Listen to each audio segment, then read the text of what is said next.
Si Randel ay isang arkitekto na kilala sa kanyang mga minimalistang disenyo. Sa edad na 35, nakamit na niya ang tagumpay na tanging mga pangarap lamang ng marami. Ang kanyang mga likha ay pawang mga gusaling konkretong kulay abo, matutulis ang mga anggulo at tila lumulutang sa hangin.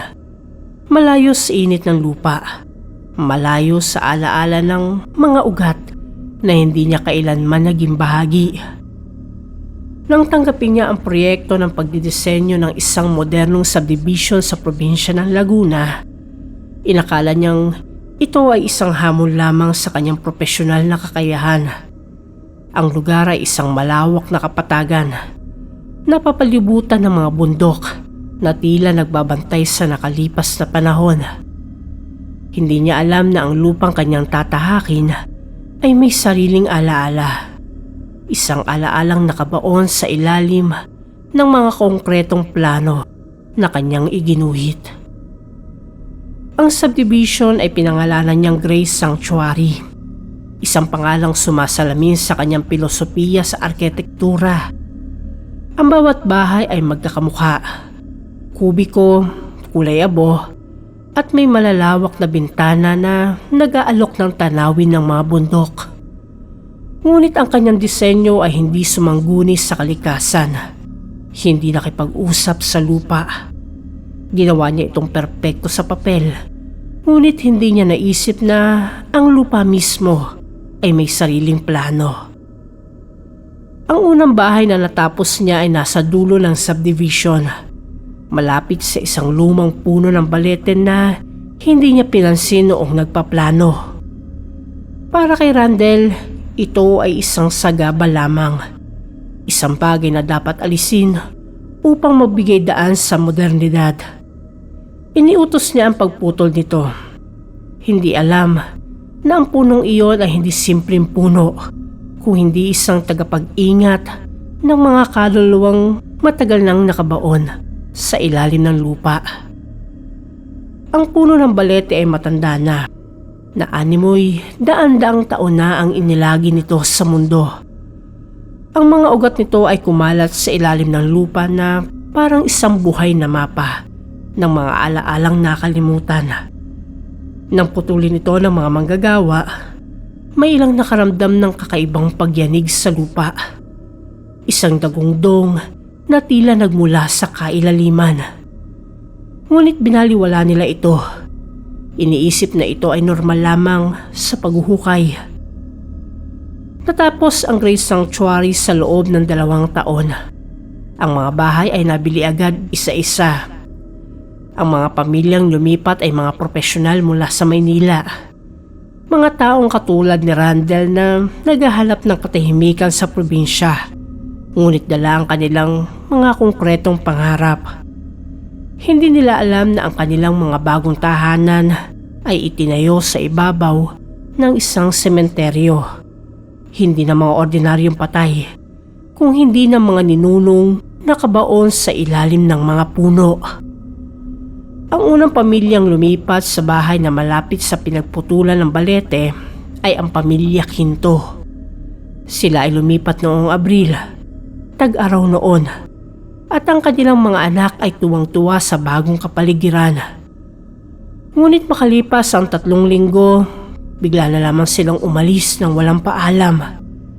Iniwan nila ang kanilang mga gamit, ang kanilang mga kasangkapan, at ang kanilang mga alaala. Ang tanging naiwan ay isang liham na nagsasabing, "Hindi namin kaya." Tuwing gabi, may tumutubo sa ilalim ng sahig.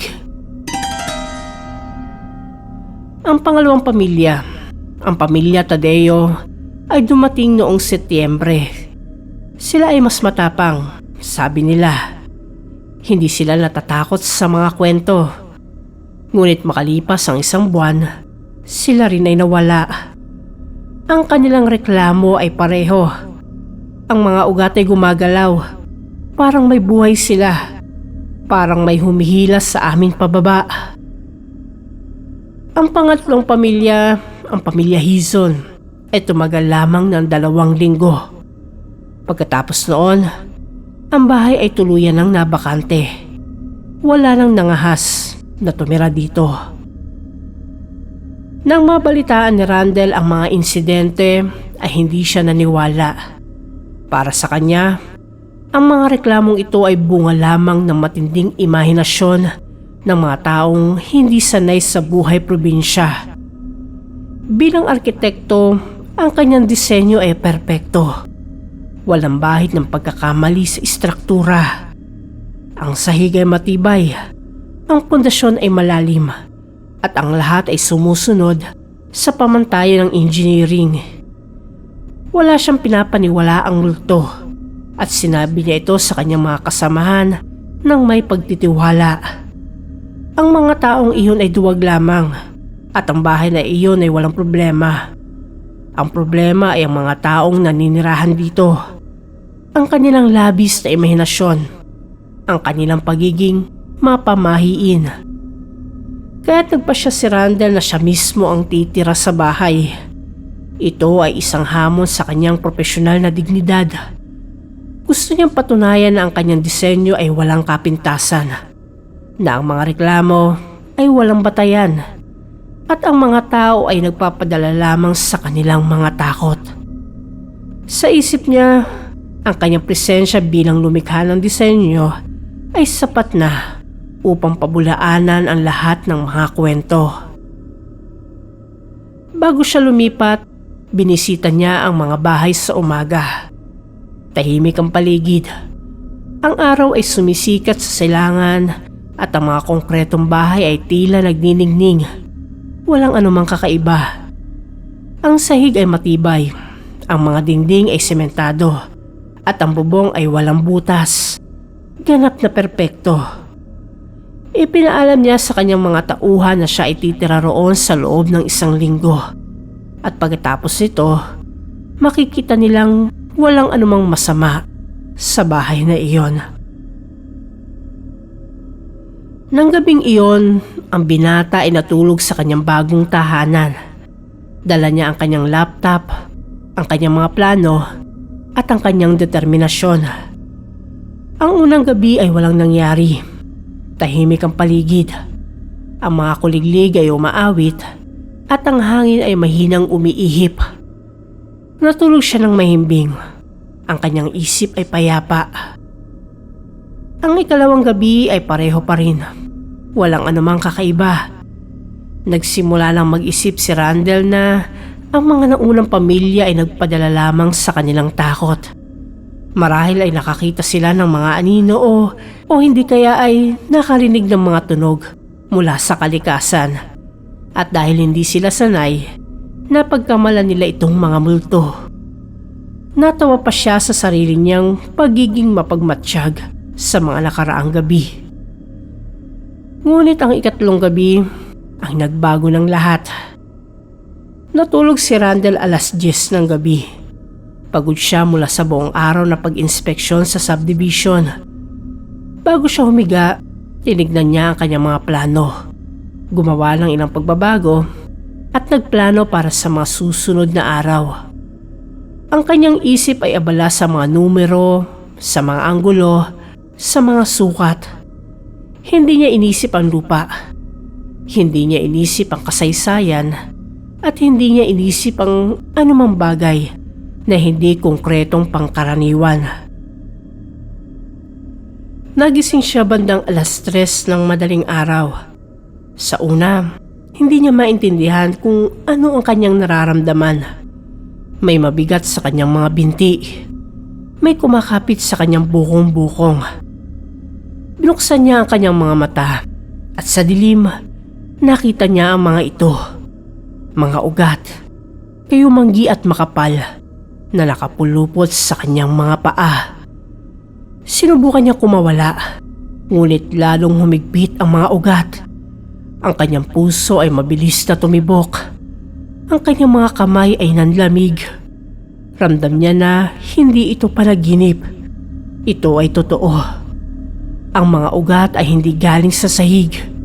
Sila ay galing sa ilalim, sa kailaliman ng lupa. At unti-unti, nararamdaman niya ang paghatak.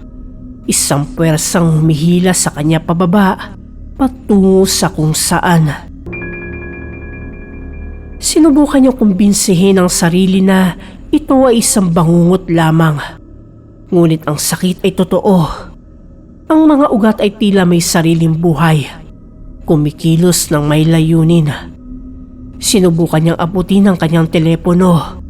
Ngunit ang kanyang mga kamay ay nanginginig. Nang sa wakas ay nagawa niyang kunin ito, binuksan niya ang ilaw ng flashlight. Ang nakita niya ay nagpatigil sa kanyang paghinga. Ang mga ugat ay hindi basta mga ugat. Sila ay may mga buhok, mga bukol, mga tila mukha na nakaukit sa kanilang mga balat. Ang mga mukha ay nakapikit, ngunit ang kanilang mga labi ay gumagalaw. Tila bumubulong ng mga salitang hindi maintindihan. Ang mga ugat ay kumakalat sa buong sahig na parang isang buhay na karpet na humihinga. Nang maramdaman niyang unti-unti siyang hinihila pababa, ginamit niya ang kanyang lakas upang hilahin ang kanyang mga paa.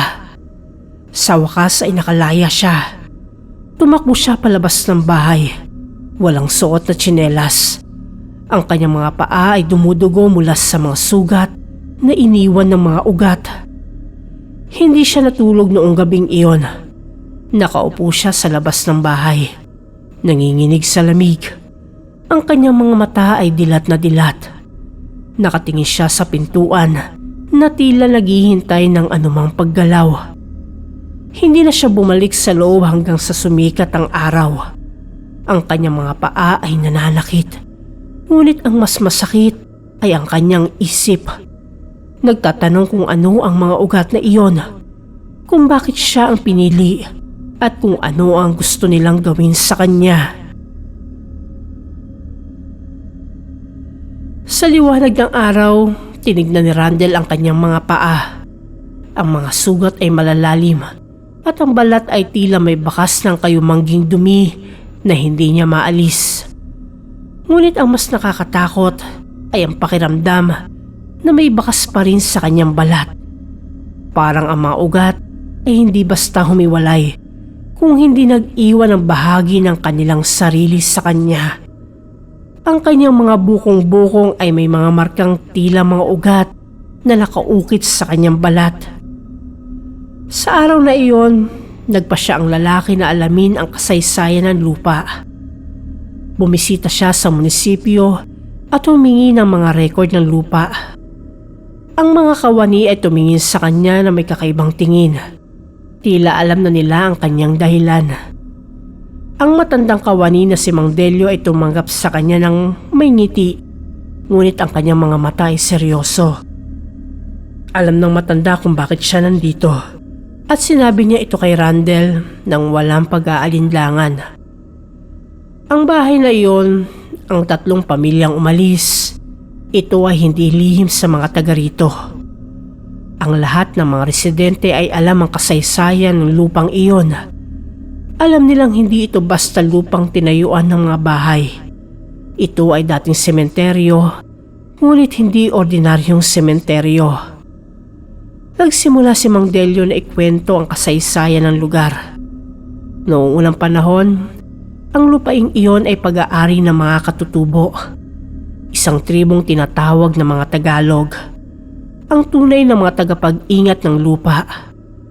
Ang kanilang tradisyon ay hindi tulad ng mga Kristiyano na naglilibing sa mga sementeryo. Sa halip, ang kanilang mga patay ay inililibing sa ilalim ng mga puno ng balete, at ang puno mismo ang magiging tagapag-ingat ng kanilang mga alaala. Ang bawat puno ay kumakatawan sa isang angkan, paliwanag pa ng Ginoo. Sa ilalim ng puno, nakabaon ang mga buto, ang mga alaala, ang mga kwento ng buong henerasyon. Ang puno ay hindi lamang simbolo. Ito ay ang kanilang tahanan sa kabilang buhay.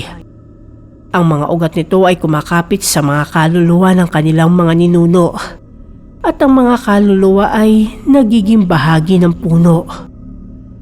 Ang puno ng balete na pinutol ni Randel ay hindi bastang puno lang.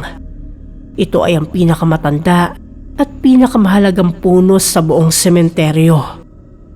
Sa ilalim nito nakabaon ang mga ninuno ng isang buong angkan, mga datu, mga babaylan, mga mandirigma, at mga magsasaka na namuhay sa lupaing iyon sa loob ng daan-daang taon. Noong giniba ang lupa para sa subdivision, marami sa mga taga roon ang tumutol. Ngunit ang mga may pera at kapangyarihan ang nagwagi. Pinutol ang puno, giniba ang mga libingan, at itinayo ang mga konkretong bahay. Ngunit ang mga ugat ng puno ay hindi namatay. Ang mga ugat ay nanatili sa ilalim ng lupa, naghihintay. Naghihintay ng mga taong may dugo ng katutubo. Nang marinig ni Randel ang mga salitang ito, naramdaman niya ang lamig na dumaloy sa kanyang katawan. Hindi niya maintindihan ang ibig sabihin ng dugo ng katutubo. Ngunit ang sagot ni Mang Delio ay nagbigay sa kanya ng panibagong takot. Ang kanyang apelyido ay tumutukoy sa isang angkan ng mga katutubo. Ang kanyang lolo, ang kanyang mga ninuno, sila ay bahagi ng tribong ito. Ngunit nagtago sila. Nagbago ang kanilang mga pangalan. Nagkunwaring Kastila upang makaiwas sa diskriminasyon. Ngunit ang dugo ay hindi nagbabago. Ang dugo ay umaagos pa rin sa kanyang mga ugat. Natigilan si Randel. Lumaki siya sa syudad. Isang taong may titulo, isang profesional na kilala sa kanyang modernong pananaw. Hindi niya kailanman naisip ang kanyang pinagmulan. Para sa kanya, ang kanyang pagkatao ay binubuo ng kanyang mga nagawa at hindi ng kanyang dugo. Tinanggihan niya ang sinabi ni Mang Delio. Sinabi niyang hindi siya katutubo, na siya ay isang arkitekto, isang profesional na walang kinalaman sa mga sinaunang paniniwala. Ngunit alam niyang may katotohanan ang sinabi ng matanda.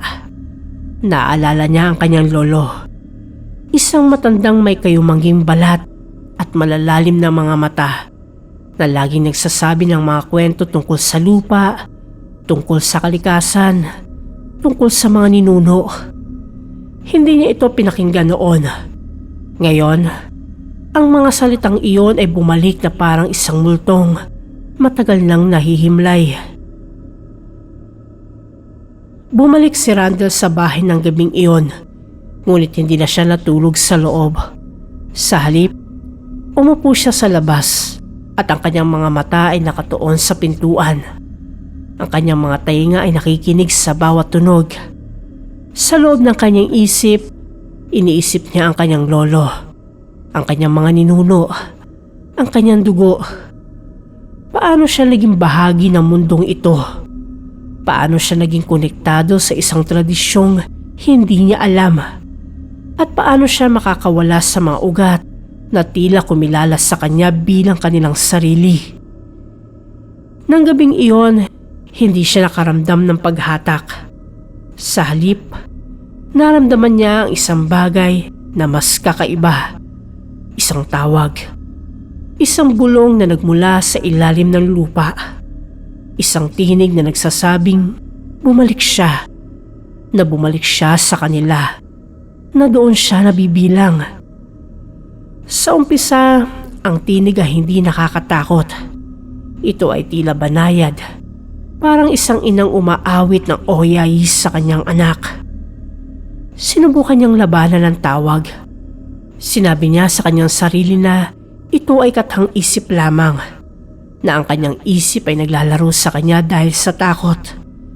Ngunit habang lumilipas ang mga oras, ang tawag ay lumalakas, nagiging mas malinaw, mas mapilit. Ang mga ugat sa ilalim ng lupa ay tila kumakanta. Tila nag-aanyaya sa kanya na sumama. Nahayaan ang kanyang sarili na mahila pababa. Sa mga sumunod na gabi, paulit-ulit ang parehong panaginip. Sa kanyang pagtulog, nakikita niya ang kanyang mga ninuno. Ang mga taong may kayumangging balat, may malalalim na mata, may mga katawang tila kahoy at lupa. Sila ay nakatayo sa paligid niya. Hawak ang kanilang mga kamay. Umaawit ng mga awiting hindi niya maintindihan, ngunit tila pamilyar sa kanyang puso. Sila ay ngumingiti, ngunit ang kanilang mga ngiti ay may halo-halong emosyon. May lungkot, pananabik, pag-asa. Nang ikalimang gabi, nagising si Randall na ang kanyang mga paa ay muling nakatali ng mga ugat. Ngunit sa pagkakataong ito, hindi na siya natakot. Salip, naramdaman niya ang isang kakaibang kapayapaan. Isang pakiramdam na sa wakas ay nakauwi na siya. Ang mga ugat ay hindi humihila sa kanya pababa. Sila ay umayakap sa kanya. Tila isang inang niyayakap ang kanyang anak. Ngunit ang kapayapaang iyon ay panandalian lamang. Nang sumikat ang araw, nakita ni Randall ang kanyang mga paa. Ang balat ay nagiging kayumanggi at magaspang na parang balat ng puno. Ang kanyang mga sakong ay may mga ugat na nagsisimula ng tumubo. Hindi sa sahig, kundi sa kanya mismo.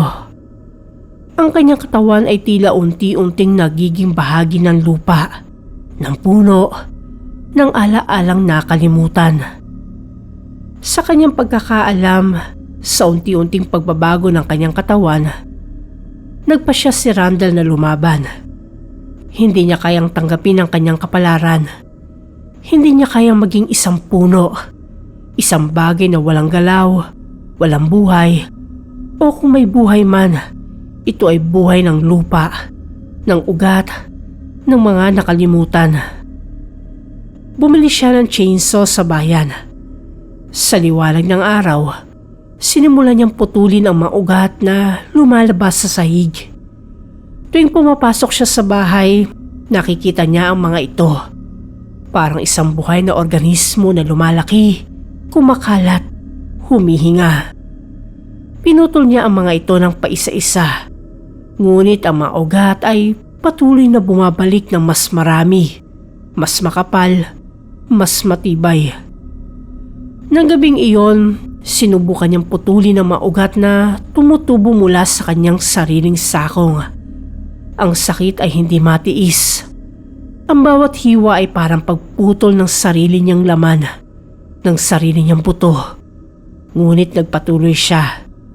Umaasang mapipigilan niya ang kanyang pagbabago. Ngunit sa bawat ugat na kanyang pinuputol, may 5 bagong ugat ang tumutubo. Ang kanyang katawan ay tila nagiging lupa mismo.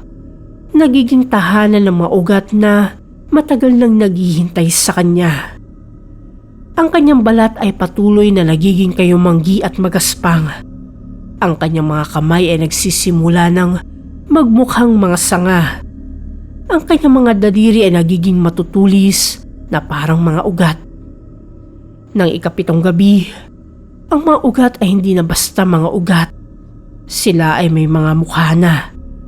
Ang mga mukha ng kanyang mga ninuno, ng kanyang lolo, ng kanyang lola, ng mga taong hindi niya nakilala ngunit bahagi ng kanyang dugo. Sila ay nakangiti, ngunit ang kanilang mga ngiti ay may paninisi, may pag-asa, may pagtanggap. Ang kanilang mga tinig ay bumubulong sa kanya. Mga salitang hindi niya maintindihan, ngunit tila nagsasabi ng isang bagay na mahalaga. Sila ay nagsasabi na tumira na siya, na dito na siya, na sila na ang mag-iingat sa lupa. Ang mga salitang ito ay hindi mga banta. Sila ay mga paanyaya, mga pangako, mga alay ng isang pamilyang matagal nang naghihintay sa kanyang pagbabalik. Si Randall ay napaupo sa gitna ng bahay. Ang kanyang mga paa ay nakaangkla na sa sahig. Literal na tumutubo ang mga ugat mula sa kanyang sakong. Ang kanyang balat ay nagiging kayumanggit magaspang, parang balat ng puno. Ang kanyang mga kamay ay hindi na makagalaw. Ang kanyang mga daliri ay naging mga ugat na kumakalat na sa sahig. Sa huling sandali ng kanyang kamalayan, Nakita ng lalaki ang mga mukha ng kanyang mga ninuno na nakapaligid sa kanya. Sila ay nakangiti na dahil sa pagmamahal at sa pagtanggap. Sa wakas, naiintindihan niya. Hindi siya pinapatay ng mga ugat. Siya ay ginagawa nilang bahagi ng kanilang pamilya.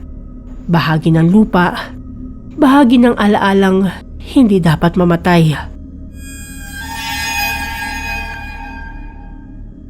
Makalipas ang 1 taon, ang bahay ay binenta na naman. Ang bagong pamilya ay nag-iikot sa subdivision. Tinitignan ang mga bahay. Pinipili ang kanilang magiging tahanan.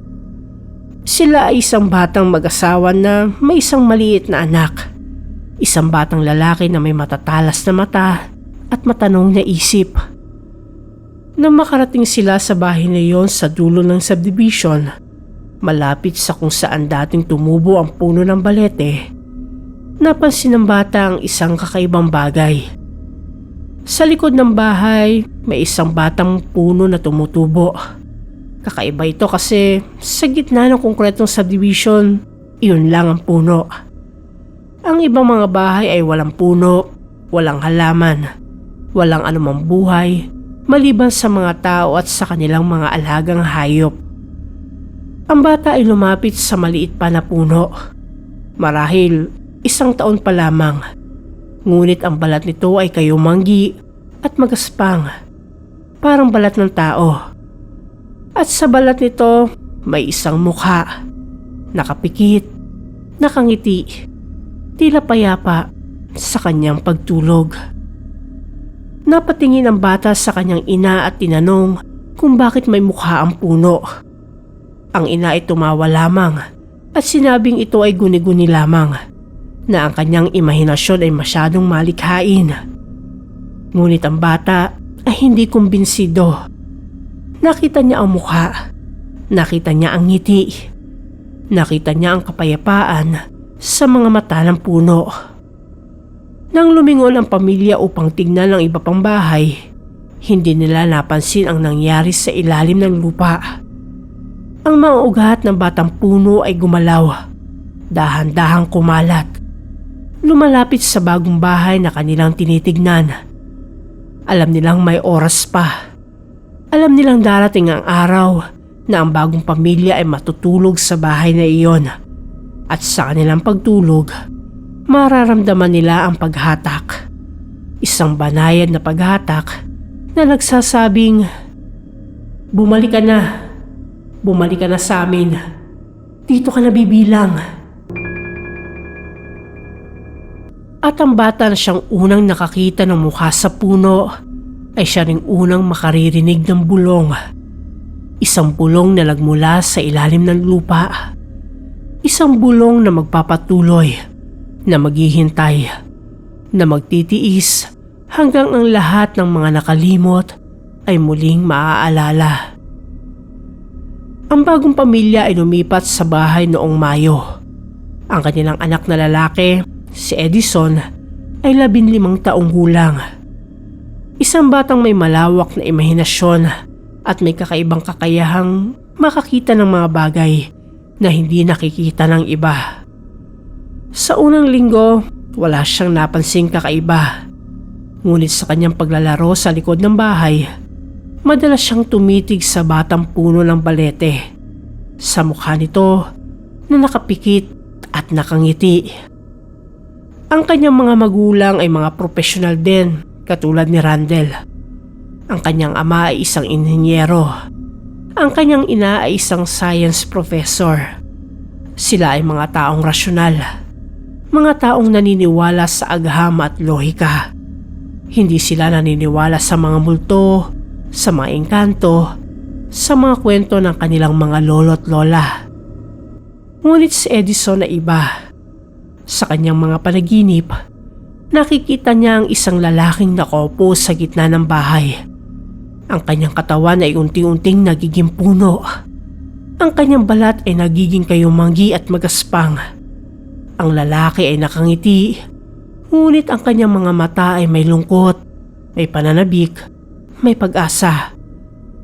Sa kanyang mga panaginip, naririnig niya ang mga bulong. Mga salitang hindi niya maintindihan, ngunit tila nagsasabi ng isang bagay na mahalaga. Ang mga bulong ay nagsasabi na siya ay bahagi ng kanilang pamilya, na ang kanyang dugo ay dugo ng lupa, na siya ay inaasahan, na siya ay kailangan. Sa kanyang pagising, sinubukan niyang sabihin sa kanyang mga magulang ang kanyang mga panaginip, ngunit sila ay tumatawa lamang. Sinasabing ito ay bunga lamang ng kanyang malikhaing isip, ng kanyang pagiging bata. Ngunit hindi kumbinsido si Edison. Alam niyang totoo ang kanyang nakikita, totoo ang kanyang naririnig. Isang hapon, habang naglalaro si Edison sa loob ng bahay, napansin niya ang isang bagay na kakaiba. Ang mga ugat ng batang puno ay lumalabas sa lupa. Gumagalaw ng dahan-dahan, parang may buhay. Hindi siya natakot. Sa halip, lumapit siya at hinawakan ng mga ugat. Sa kanyang paghawak, naramdaman niya ang isang init, isang tibok, isang buhay na hindi niya maintindihan. Ang mga ugat ay tila tumugon sa kanyang hawak. Tila kinikilala siya bilang isang kaibigan, bilang isang kamag-anak. Sa gabing iyon, nagkaroon siya ng pinakamalinaw na panaginip. Nakita niya ang lalaki, si Randall, na nakaupo sa gitna ng bahay. Ang kanyang katawan ay halos ganap ng puno. Ngunit sa pagkakataong ito, ang lalaki ay nagsalita. Ang kanyang boses ay tila nagmula sa malayo, para nagmula sa ilalim ng lupa. Sinabi ni Randall kay Edison ang lahat. Ang kasaysayan ng lupa, ang pagputol ng mga puno, ang pagtatayo ng subdivision, ang pagtawag ng mga ugat, at ang kanyang pagbabago. Sinabi niyang ang bata ay bahagi rin ng tribong iyon, na ang kanyang dugo ay dugo ng katutubo, na siya ay inaasahan, na siya ay kailangan. Ngunit hindi tulad ni Randall, si Edison ay may pagpipilian. Maaari niyang tanggapin ang kanyang pinagmulan, tanggapin ang kanyang tungkulin bilang tagapag-ingat ng lupa, o maaari niyang tanggihan ito at mamuhay na parang walang nangyari. Nang magising si Edison, alam na niya ang kanyang gagawin. Hindi siya natakot tulad ng mga naunang pamilya. Hindi siya lumaban tulad ni Randall. Sa halip, tinanggap niya ang kanyang pinagmulan. Tinanggap niya ang kanyang tungkulin. Tinanggap niya ang mga ugat na kumakapit sa kanya. Hindi niya sinabi sa kanyang mga magulang ang kanyang desisyon. Alam niyang hindi nila ito maiintindihan. Sa halip, tuwing gabi, lumalabas siya sa likod ng bahay. Hinahawakan ng mga ugat ng batang puno at nakikipag-usap sa kanya. Hindi sa mga salita, kundi sa kanyang puso, sa kanyang dugo, sa kanyang kaluluwa. At ang puno ay tumugon. Ang mga ugat nito ay lumaki, kumalat, niyakap ang bahay na parang isang inang niyayakap ang kanyang anak. Ang mga mukha ng mga ninuno ay ngumiti dahil sa kagalakan, dahil sa pag-asa, dahil sa pagtanggap. Makalipas ang ilang buwan, ang batang puno ay lumaki ng husto. Ang balat nito ay kayumanggi at makinis. At ang mukha ni Randall ay nakangiti na ngayon. Isang ngiti ng kapayapaan. Sa wakas, may isang taong nakakaintindi sa kanya. May isang taong tumanggap sa kanyang alay. May isang taong naging bahagi ng kanyang pamilya. Lumipas ang mga taon, si Edison ay ganap ng isang binata. Ngunit hindi niya kailanman nakalimutan ang kanyang tungkulin. Tuwing gabi, siya ay bumabalik sa likod ng bahay. Hinahawakan ng mga ugat ng puno at nakikipag-usap sa kanyang mga ninuno. Ang kanyang mga magulang ay hindi kailanman nakaalam ng kanyang lihim. Para sa kanila, ang anak ay isang ordinaryong bata. Isang mag-aaral na may magagandang marka, Isang anak na mapagmahal at masunurin. Ngunit sa kanyang puso, alam ni Edison na siya ay higit pa roon. Siya ay isang tagapag-ingat ng lupa, isang tagapag-ingat ng alaala, isang tagapag-ingat ng maugat na hindi dapat mamatay. Nang siya ay 21 taong gulang na, nagpasya si Edison na mag-aral ng arkitektura. Hindi upang lumikha ng mga konkretong gusali katulad ni Randall, kundi upang matutunan kung paano magdisenyo ng mga tahanan na nabubuhay kasama ng lupa. Nais niya magtayo ng mga bahay na sumasayaw kasama ng mga ugat at hindi lumalaban sa kanila. Sa kanyang pag-aaral, natuklasan niya ang kasaysayan ng kanyang pamilya, ang kanyang mga ninuno na mga katutubo, ang kanilang tradisyon ng paglilibing sa ilalim ng mga puno, ang kanilang paniniwala na ang lupa ay buhay at ang mga ugat ay ang mga braso ng kaluluwa. At sa kanyang pagtuklas, naintindihan niya ang kanyang tungkulin. Siya ang magpapatuloy ng tradisyon. Siya ang magpapaalala sa mga tao na ang lupa ay hindi lamang lupang tinatayuan ng mga bahay, kung hindi isang buhay na nilalang na may sariling alaala, sakit at pag-asa. Nang siya ay nagtapos, bumalik si Edison sa Grace Sanctuary. Ang subdivision ay lumago na. Mas maraming bahay, mas maraming tao. Ngunit ang bahay sa dulo, ang bahay na may batang puno sa likod, ay nanatiling bakante. Walang nangahas na tumira rito kahit na maraming taon na ang lumipas. Si Edison ay muling bumalik sa bahay na iyon na napilitan nilang iwan dahil tumira na sa ibang bansa ang kanyang mga magulang at siya ay napirmi na sa Maynila. Hindi siya natakot. Sa halip, siya ay natuwa dahil sa wakas ay makakasama na niya ang kanyang mga ninuno. Makakausap na niya ang kanyang kaibigang si Randall. Makakatulong siya sa pagpapalago ng puno na ngayon ay malaki na, matayog na, puno ng mga dahon at mga alaala. Tuwing gabi, nakaupo si Edison sa ilalim ng puno. Ang kanyang mga paa ay nakatanim sa lupa. Ang kanyang mga kamay ay nakapatong sa mga ugat. Nararamdaman niya ang tibok ng puso ng lupa. Naririnig niya ang mga bulong ng kanyang mga ninuno. Nakikita niya ang mukha ng mga nakalimutan. At sa kanyang puso, alam niya na ang mga ugat ay hindi lamang mga ugat. Sila ay mga alaala, mga kwento, mga pangako. Sila ay ang mga koneksyon sa pagitan ng nakaraan at kasalukuyan, sa pagitan ng lupa at tao, sa pagitan ng buhay at kamatayan. Hindi niya kailanman nakalimutan ang kanyang tungkulin. Hindi niya kailanman tinalikuran ang kanyang pinagmulan. At sa kanyang pagtupad ng kanyang tungkulin, naging bahagi siya ng siklo ng alaala. Isang siklo na magpapatuloy, na maghihintay, na magtitiis hanggang ang lahat ng mga nakalimot ay muling maalala. Makalipas ang maraming taon, ang Grace Sanctuary ay naging isang ganap na komunidad. Ang mga konkretong bahay ay luma na. Ang ilan ay sira na. Ang ilan ay muling itinayo. Ngunit ang bahay sa dulo, ang bahay na may malaking puno ng balete sa likod, ay nanatiling nakatayo. Hindi dahil sa lakas ng konkretong pundasyon nito, kung hindi dahil sa lakas ng mga ugat na niyakap ito. Si Edison ay matanda na ngayon. Ang kanyang buhok ay kulay abo na. Ang kanyang balat ay kayumanggi at magaspang. Hindi dahil sa pagtanda, kundi dahil sa kanyang pagkakaisa sa puno, sa lupa, sa mga ugat. Siya ang naging isang alamat sa komunidad. Isang matandang lalaki na laging nakaupo sa ilalim ng puno, na laging nakikipag-usap sa mga ugat, na laging umingiti sa mga batang lumalapit sa kanya.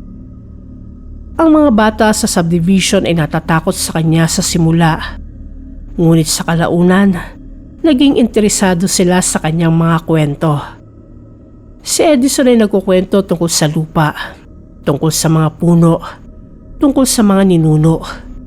Hindi niya ginagamit ang mga salitang nakakatakot. Sa halip, ginagamit niya ang mga salitang puno ng pagmamahal, ng pagtanggap, ng pag-asa. Ang kanyang mga kwento ay kumalat sa buong komunidad. Ang mga tao ay nagsimulang magtanim ng mga puno sa kanilang mga bakuran. Nagsimulang igalang ang lupa.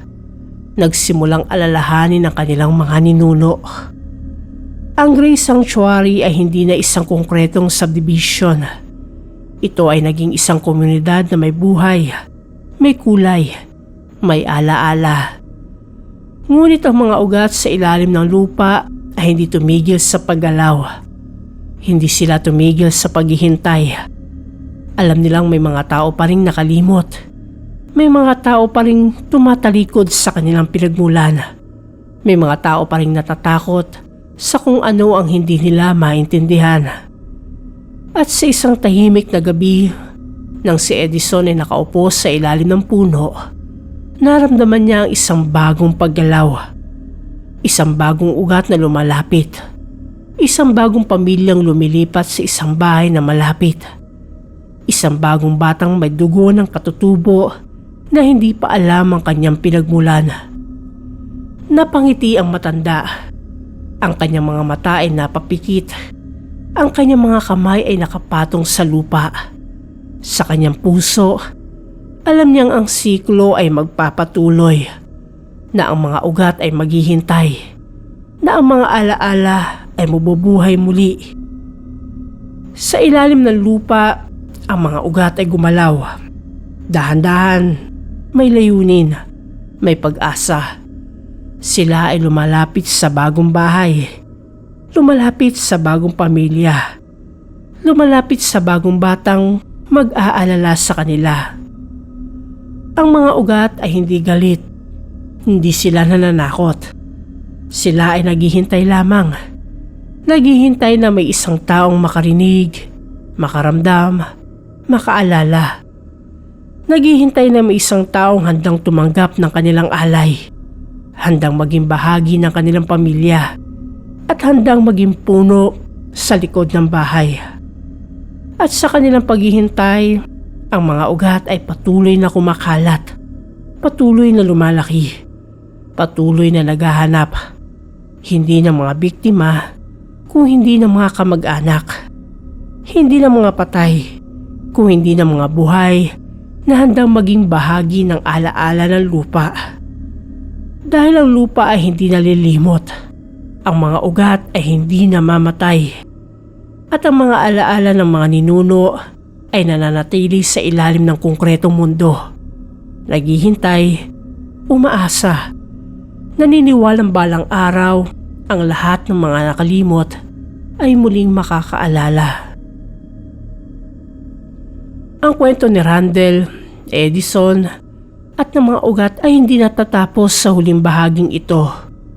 Ito ay isang kwentong patuloy na isinusulat ng bawat henerasyon, ng bawat pamilya, ng bawat taong handang makinig sa tinig ng lupa. Ang kayumanggi ay hindi lamang kulay ng lupa. Ito ay kulay ng alaala, kulay ng pinagmulan, kulay ng pag-asa. Ito ang kulay ng mga ugat na patuloy na kumakalat sa ilalim ng ating mga tahanan. Ang kulay ng mga ninunong patuloy na naghihintay sa ating pagbabalik. At sa bawat punong tumutubo sa likod ng bahay, may isang mukha na nakapikit, nakangiti, naghihintay. Hindi ito mukha na kababanaagan ng takot. Ito ay mukha ng pagmamahal, ng pagtanggap, ng pananabik. Ito ang mukha ng lupa. Ito ang mukha ng mga ninuno. Ito ang mukha ng lahat ng mga nakalimot na naghihintay na muling maalala. At sa ilalim ng lupa, ang mga ugat ay patuloy na gumagalaw. Patuloy na lumalaki. Patuloy na naghihintay. Sapagkat ang lupa ay hindi nalilimot at ang mga ugat ay hindi namamatay. Sila ay naghihintay lamang. Naghihintay sa'yo, naghihintay sa akin, naghihintay sa lahat ng handang makinig, hanggang sa ang lahat ng mga nakalimot ay muling maalala.